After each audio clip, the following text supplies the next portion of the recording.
Welcome to this episode in our Leadership and AI livestream series.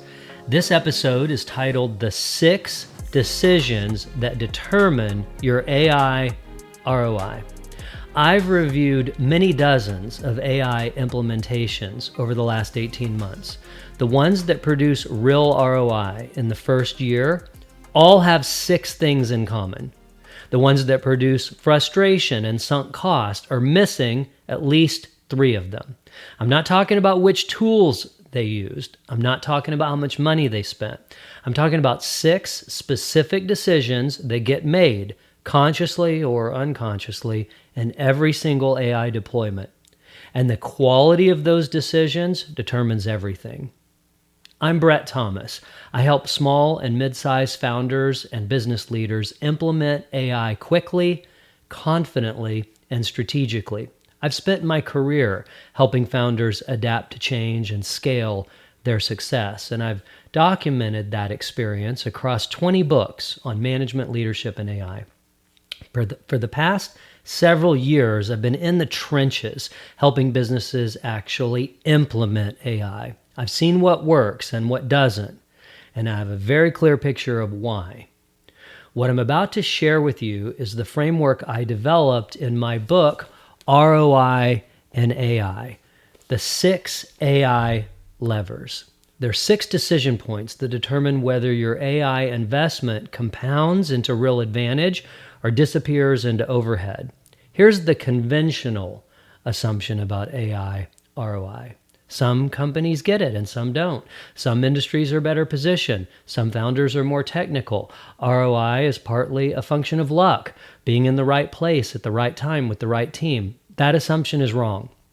And it leads founders to treat their AI results as something that happened to them rather than something they engineered.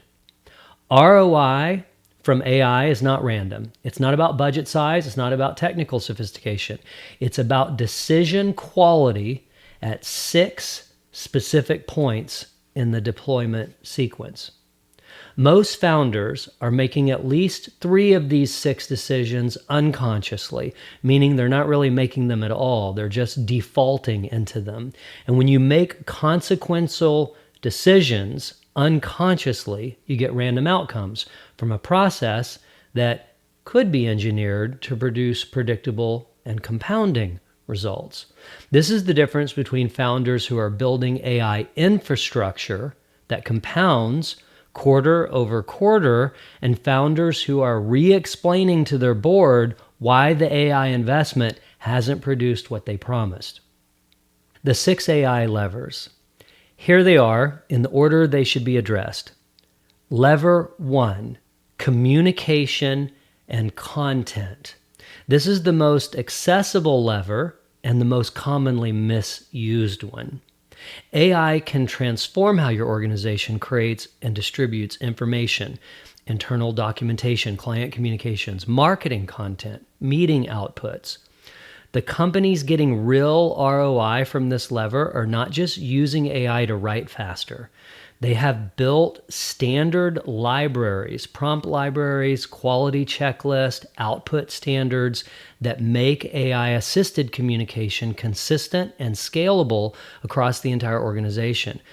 The decision here is whether you are using AI for one-off productivity or building a repeatable content infrastructure. Those are not the same thing. Lever 2, customer interaction. AI can now handle first contact, customer engagement, lead qualification, support queries, and onboarding workflows at a quality level that most small and mid-sized businesses could not afford to staff manually.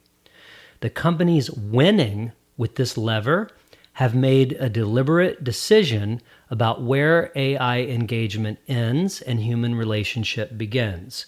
They've drawn that line consciously, trained their AI systems to hand off at the right moment, and measured the impact on conversion and satisfaction. The companies losing with this lever deployed a chatbot, called it done, and wondered why customer satisfaction dropped. Lever 3, process automation. I covered this in detail in an earlier episode in this series. Process automation is about mapping the process, finding the failure points, and building the human checkpoint in. But in the context of the 6 levers, the decision here is really about prioritization. Which processes do you automate first? The answer is not the ones that are most exciting or most visible. It's the ones that are most repetitive, most measurable, and lowest risk if the automation produces an imperfect output at first. Start there. Build your competency, and then move to higher stakes processes with the confidence that comes from having done it successfully before. Lever 4, data analysis and decision support. This is where the gap between founders who think strategically about AI and founders who use it tactically becomes most visible. AI can now synthesize operational data, surface patterns, generate forecasts, present dashboards that would have required a full team of analysts 5 years ago. The decision here is whether you're using that capability to make better decisions or just to produce more reports. Better reports that nobody acts on are not ROI. Decisions that change outcomes are ROI. Lever 5, creative development. Marketing content, product development, offer design, campaign testing. For founder-led companies, this lever can compress timelines that used to take weeks into days and open up a volume of creative experimentation that was previously only available to companies with large creative departments. The decision here is whether you are using creative AI to replace your creative judgment or to amplify it. The founders getting outsized returns from this lever are the ones whose human strategic direction is sharper, not weaker, because of what AI makes possible. Lever 6, knowledge management. This is the lever most founders haven't touched yet, and it may be the highest leverage one available to a company in the 1 million to 50 million revenue range.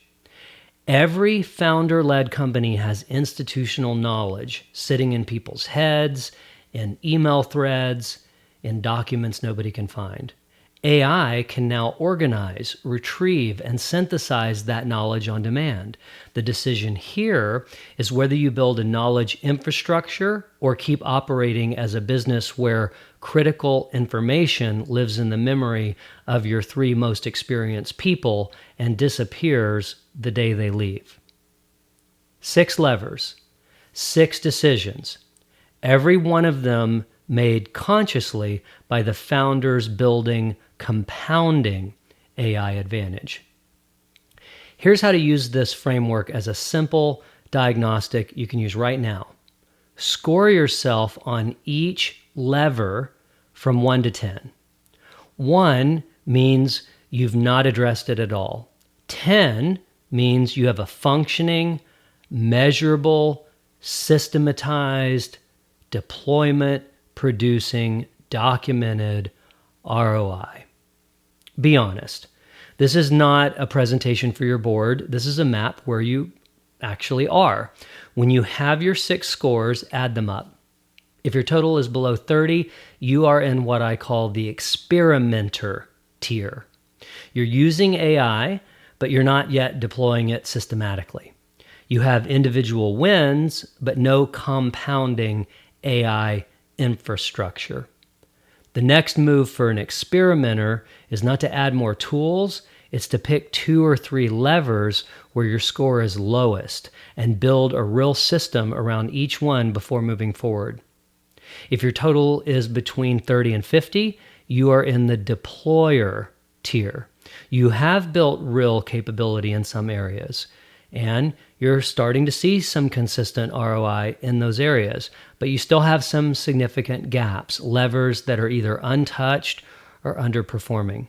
The next move from a deployer is deliberate gap closure. Pick your lowest scoring lever and treat it as a 90-day priority, not a side project, a primary initiative. If your total is above 50, you're in the compounder tier. Your AI systems are reinforcing each other. Capability in one lever is amplifying capability in adjacent levers. You are building structural advantage that competitors without systematized AI deployment cannot easily replicate. The move at this tier is measurement and expansion. What are you building next? And how do you measure whether it is compounding correctly? Most founders who do this self-diagnostic honestly score between 20 and 35. And that's not a failure. That is an accurate picture of where most founder-led companies are in the current AI adoption curve. The value is not in having a high score. The value is in knowing exactly which levers to pull next. If you are scoring below a 4 on any single lever, that lever is costing you money every week. Not someday, right now, either in direct overhead, in missed revenue, in time your team is spending on work that AI could have easily been handling, or in decisions you're making without the clarity that you could have and that you probably need to make a good decision. This is not abstract. The gap between a 2 and an 8 on the data analysis lever in a company doing $5 million in revenue is measurable in dollars per quarter.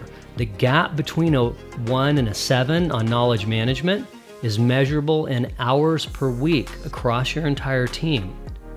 The 6 levers give you a map. What you do with the map is the leadership decision. If you want to go deeper on this, if you want the full book, the course that walks you through each lever in detail, and my 4 AI agents built specifically to help you deploy these systems inside your business, all of that is at the ROIandAI.com hub, ROI and AI implementation hub. Link is also in the description. I'm Brett Thomas with Integral Corporation, Integral Labs, and Integral Digital. Good luck staying on the right side of the AI disruption curve. I'll see you in the next video.